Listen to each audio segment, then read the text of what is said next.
Hello friends, welcome to FDS pharmacy. तो आज की क्लास में हम डिस्कस करने वाले हैं जो diploma in pharmacy second year का सब्जेक्ट है फार्माकोलॉजी। इसके chapter number 5 drug acting on cardiovascular system का लेक्चर नंबर 4 है। ठीक है, इससे पहले हम 3 लेक्चर्स कवर कर चुके हैं और आज की क्लास में हम ये सारे टॉपिक्स कवर करने वाले हैं। हम देखेंगे ड्रग यूज्ड इन अर्थ्रोलियोरोसिस। ठीक है, अर्थ्रोलियोरोसिस में कौन कौन से ड्रग यूज किए जाते हैं उसकी क्लासिफिकेशन देखेंगे, फार्माकोलॉजिकल एक्शन देखेंगे, इंडिकेशन, कॉन्ट्राइंडिकेशन और डोजेस। ठीक है, ये सारी चीजें आज की क्लास में हम डिस्कस करने वाले हैं। अगर आप इनकी पीडीएफ डाउनलोड करना चाहते हो तो हमारी वेबसाइट पर से कर सकते हो, fdspharmacy.in से, और डिस्क्रिप्शन में लिंक है, वहां से भी जाके आप डाउनलोड कर सकते हो।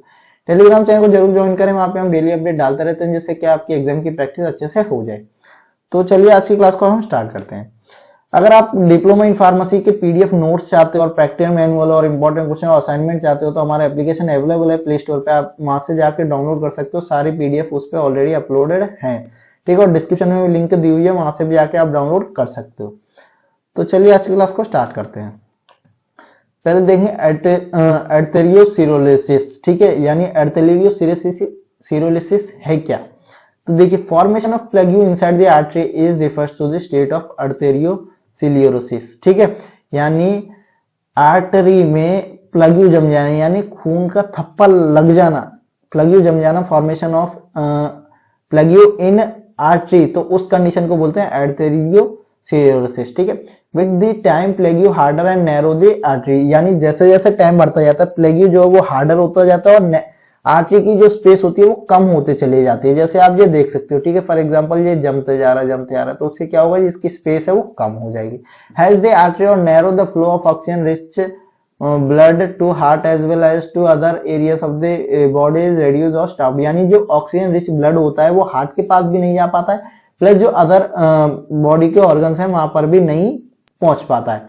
तो उस कंडीशन को हम बोलते हैं एर्थेरियोसिस। उस जो ड्रग यूज करते करे जाते हैं एर्थेरियोलियोसिस में, उसको हम बोलते हैं ड्रग यूज्ड इन एर्थेरियोलियोसिस। ठीक है, और क्लासिफिकेशन की बात करें तो देखिए ये सारे ड्रग्स जो है वो काम आते हैं। देखिए कुछ एचएमजी को रेडियोजलेज इनहिबिटर हैं, जैसे स्टेन्स हो गए, एट्रोवेस्टिन और लोवोस्टिन। ठीक है, एट्रोवेस्टिन और लोवोस्टिन। ठीक है, और सेकंड है बाइल एसिड सिगमेंट हो गए, रिसाइंस हो गए, जो कि है क्लोस्ट्रोमाइन और कोलेस्ट्रोपोल। ठीक है, और थर्ड हो गए फायरिक एसिड डेरिवेटिव्स होते हैं, क्लोरोफाइब्रेट और फिनोफाइब्रेट। और फोर्थ हो गए ट्राइसेरेटेड सिंथेसिस एंड लिपोलिसिस इनहिबिटर, जो कि नाइकोटिनिक एसिड और प्रोबिकोल।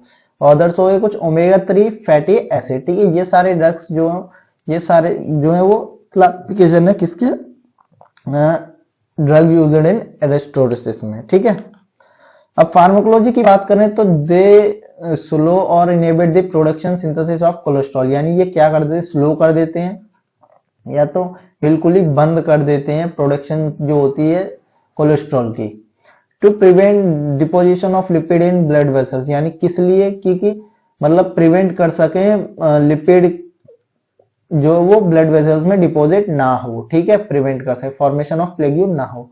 दे bind with bile and prevent reabsorption of the bile from the GIT, यानी ये बाइंड करते हैं बाइल के साथ और प्रिवेंट करते हैं रीअब्जॉर्प्शन जो होता है बाइल का फ्रॉम जीआईटी। ठीक है, इंडिकेशन की बात करें किस कंडीशन में हम दे सकते हैं, तो हाइपरलिपिडेमिया में दे सकते हैं, और reduce the risk of MI में दे सकते हैं, to remove plaque in blood vessels, यानी प्लेग्यू रिमूव करना आपको ब्लड वेसल्स में, और टू मेंटेन और रेड्यूस द कोलेस्ट्रॉल लेवल। ठीक है, यानी कोलेस्ट्रॉल लेवल अगर आपको कम करना हो तो इन कंडीशन में हम इनको यूज कर सकते हैं।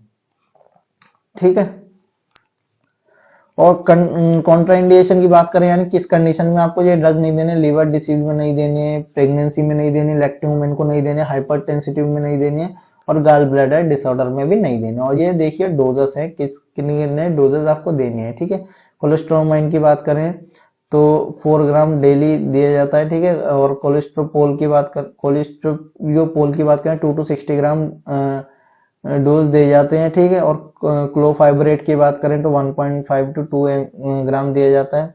फिनोफाइब्रेट की बात करें 50 to 150 mg ग्राम दे, और एस्ट्रोबिन की बात करें 10 to 20 mg डे में दिया जाता है।